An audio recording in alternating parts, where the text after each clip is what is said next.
Os governadores declararam que os repasses são obrigação do governo federal, já que boa parte dos impostos federais pertence aos estados e também aos municípios. Caio, como é que você avalia essa reação em cadeia que a gente acompanhou dos governadores? A postagem de Jair Bolsonaro passa qual tipo de mensagem para os estados?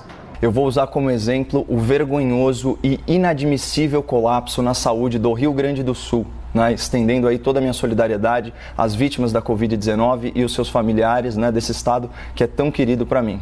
Trago para vocês aqui a manchete da Gaúcha Zero Hora, publicada ontem. Ocupação de UTIs volta a superar 100% e aumenta a fila de espera por leito em Porto Alegre nesse domingo. Diz a reportagem, o número de doentes internados com Covid-19 bateu o recorde da pandemia. Como resultado do esgotamento da rede de saúde, a fila de espera por um leito também se manteve em elevação. 142 pessoas com o vírus em emergências às 3h30 da tarde. Vamos dimensionar a gravidade do problema? Trata-se de 142 almas sem atendimento adequado, precisando urgentemente de hospitalização com terapia intensiva. Agora vamos ponderar sobre o absurdo dessa situação em Porto Alegre. Isso acontece numa cidade desenvolvida, com 1,5 milhão de habitantes, que é a 6ª capital com maior IDH no Brasil e governada por um político adulado pela grande imprensa. E aqui eu faço questão de consignar a minha profunda decepção com as manifestações recentes do jovem governador do Rio Grande do Sul. Dia 25 de fevereiro, numa declaração no mínimo infeliz, o senhor Eduardo Leite afirmou por escrito, aspas, não tem como expandir muito mais os leitos de UTI. Até porque 60% das pessoas que vão para uma UTI, infelizmente, não sobrevivem. Leito não é garantia de não perder a vida. Que lógica perversa é essa, senhor governador? E os 40% dos pacientes que sobrevivem, graças ao cuidado intensivo, eles não valem o esforço, eles não valem o investimento em mais leitos de UTI? O seu compromisso constitucional não é garantir que as pessoas sobrevivam, é garantir que elas não morram por falta de atendimento adequado.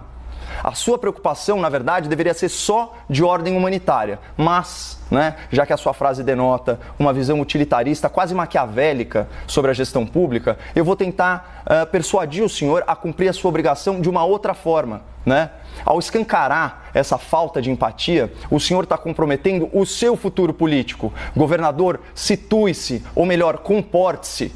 O senhor é um presidenciável.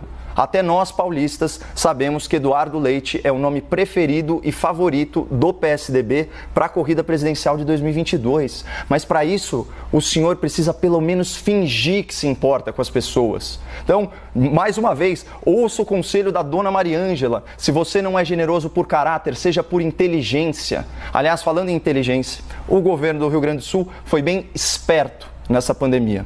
O consultor de empresas, Matheus Bandeira, que é ex-secretário do Tesouro, ex-presidente do Banrisul, ele publicou o levantamento sobre os repasses bilionários recebidos pelo governo gaúcho a título extraordinário de enfrentamento à pandemia. Foram quase 1,940 bilhão de reais para aplicação livre, mais de 830 milhões carimbados para a saúde e mais de 5 bilhões em enrolamento da dívida. Então, no total, foram 7,930 bilhões de reais em verbas federais extraordinárias que encheram os cofres gaúchos. Então, para vocês terem uma ideia aqui, em valores oficiais da cidade de São Paulo, vocês fazem ideia de quanto custa a diária de um leito de UTI, como esses aí que o governador Eduardo Leite desprezou? Apenas R$ 2.100 por dia.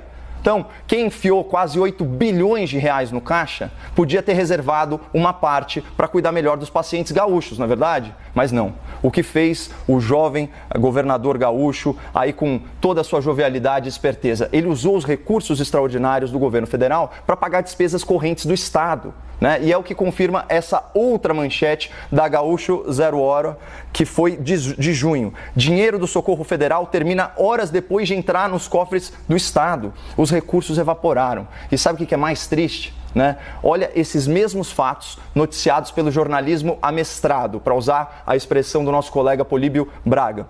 Como o governo Eduardo Leite conseguiu colocar as contas em dia depois de 2 anos? É fácil de responder. Com dinheiro do governo federal, desviando recursos que poderiam ter sido alocados no enfrentamento à pandemia.